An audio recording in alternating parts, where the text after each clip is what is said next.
Hey everyone, Tony D with a hot take on the president's executive order against the social media companies.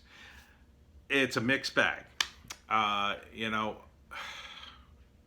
Twitter really crossed the line when they went after Trump in this way.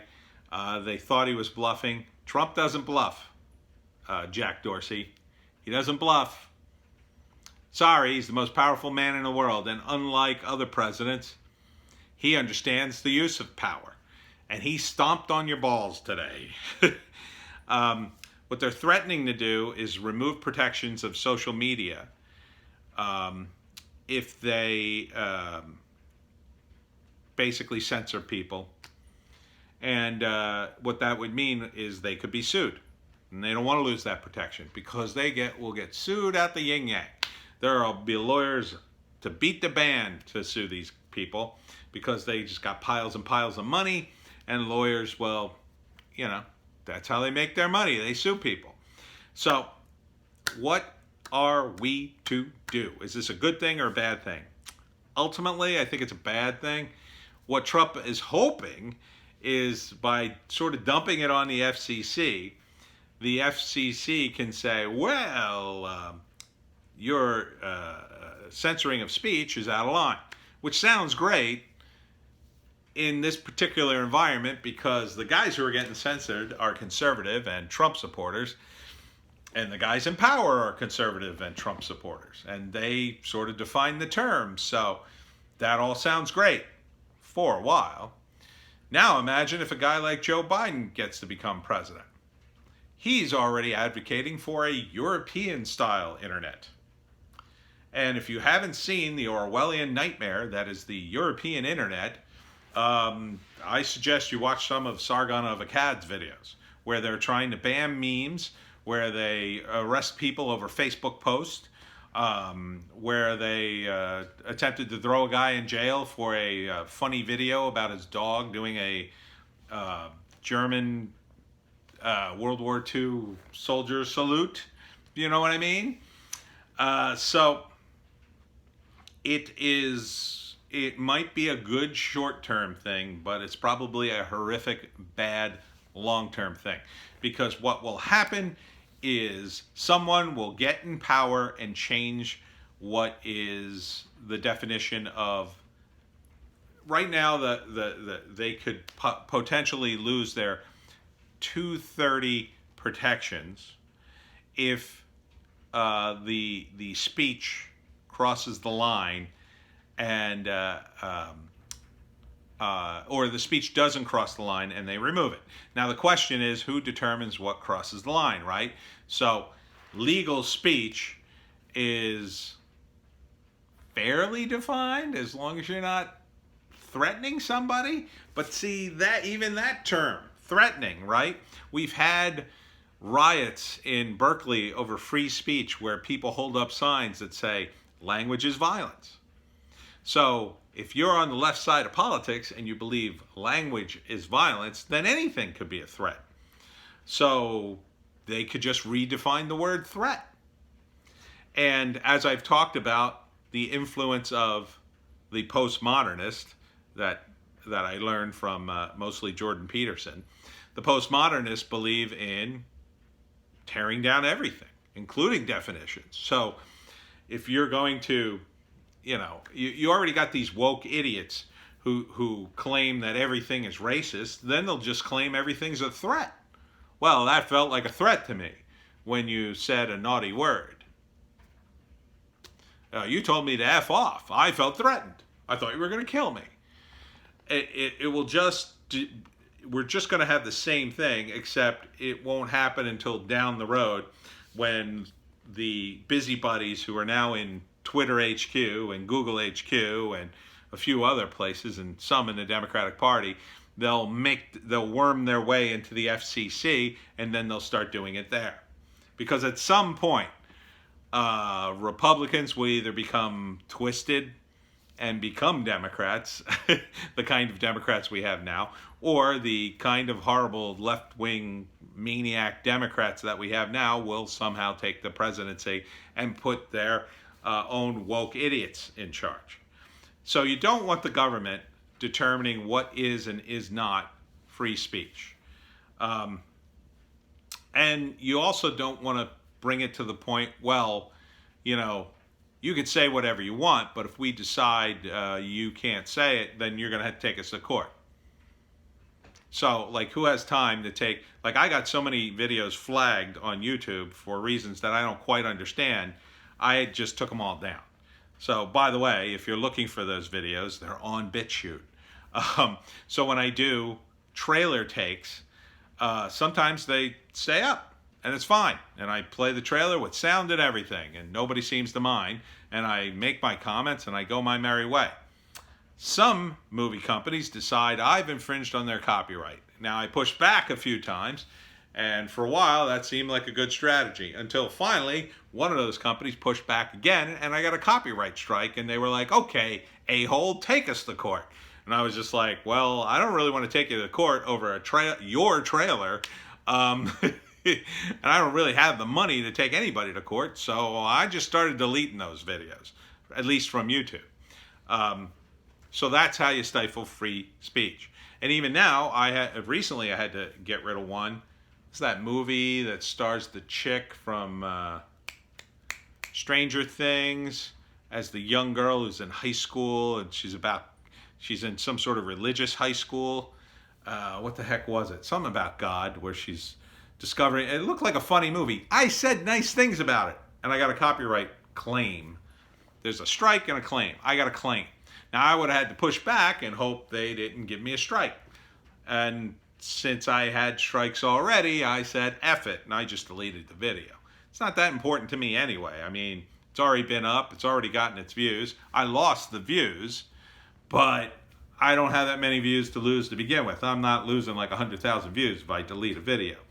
I'm very sad to report I had to delete my trailer review of Peninsula, which is the sequel to Train to Busan, which I loved. Looks like an amazing movie. I said nothing but nice things about that zombie movie, and yet the makers decided to flag me. Okay, I deleted it. Go F yourself. If you don't want me to help promote your movie, okay, promote it yourself. I'd probably forget about it and not see it. Happy? This is the state we're in terms of censorship on the internet. It's people with money can censor people without money. It's kind of the way it's always been. These idiots at Google and YouTube and all these other places had a great formula, and that was an open and free internet. It was very libertarian. The old days of the internet were like that, and it was wonderful. Crazy things would happen. You would show up at websites and go, oh my God, and click away. But it was free and interesting and crazy. Now, everywhere you go, everything's a damn commercial. You go to Google and the first 500 entries are like, oh, the same damn thing over and over again. You have to scroll through 3 pages of results for NJ coronavirus just to get to actual news. It's the CDC and the WHO, which I definitely don't want to see, and all this other stuff. So it's annoying. It's annoying. I hope Google gets broken up. I really do. I think it's too big of a company. I think it's probably breaking some kind of antitrust laws. But I think it's really slowly over the years being ground away. It's going to take a long time. Same thing with YouTube. YouTube's ruining itself, I believe. And it's going to be ruined. But now we got the FCC involved, and they're going to make the rules. And for a while, under Trump, it might be fine. Because Trump, his base is on YouTube, on BitChute, and all these free platforms. But the wheel will turn. And people we don't like will run the FCC, and they'll say, ooh, I can tell people what to and to not put on the internet. I can finally get at these people who have criticized my overlords, who have criticized my corporate masters who are secretly paying me money, or who have generously provided me some stock or a secret vacation or whatever they're doing to bribe people. So I don't trust the FCC at all. If you trust the FCC, may I remind you of all their wonderful forays into censorship in the past. Janet Jackson's boob.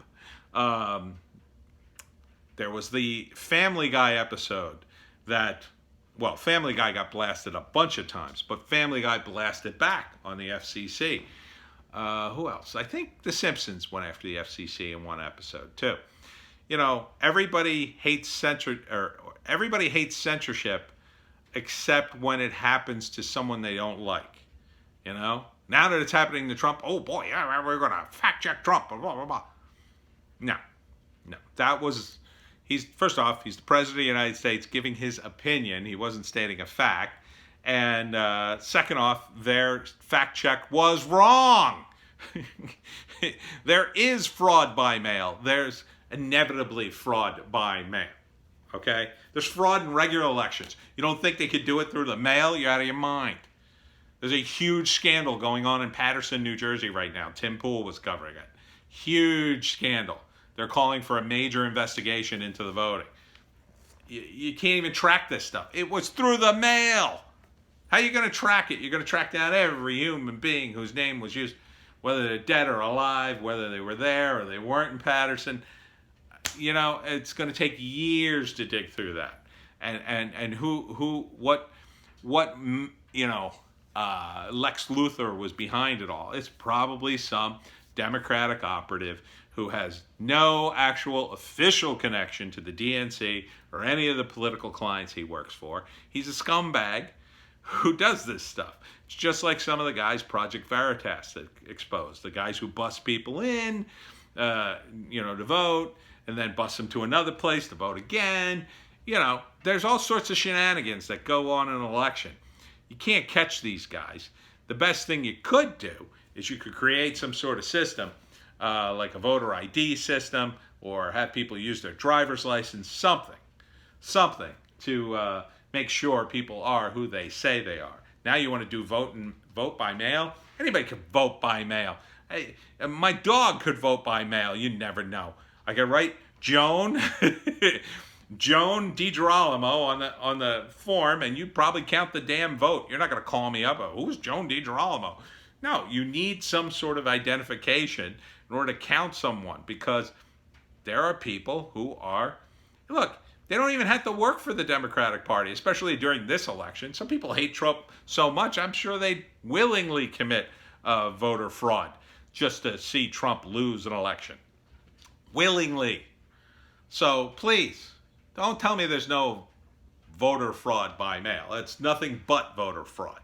This is a last desperate ditch attempt for the Democrats to cling the power in places where they got enough control that they could maybe forge a couple elections. And understand, it'll only be a couple before the Republicans, who have more money, roll in and buy you out and buy those scumbags out. Yeah. So you're basically handing it to the Republicans too, because they're just as happy to cheat. And quite frankly, they'll be better at it. They'll be better at it because they have more money, and they'll pay people, and they'll let you screw around with it for a while, and once you shake out the bugs, they'll just roll right in and take it all. So no voter by mail, and I am against this whole FCC thing. I think what Trump should do is he should have gone after Twitter specifically and just said, hey, Twitter, I think you have violated the rules.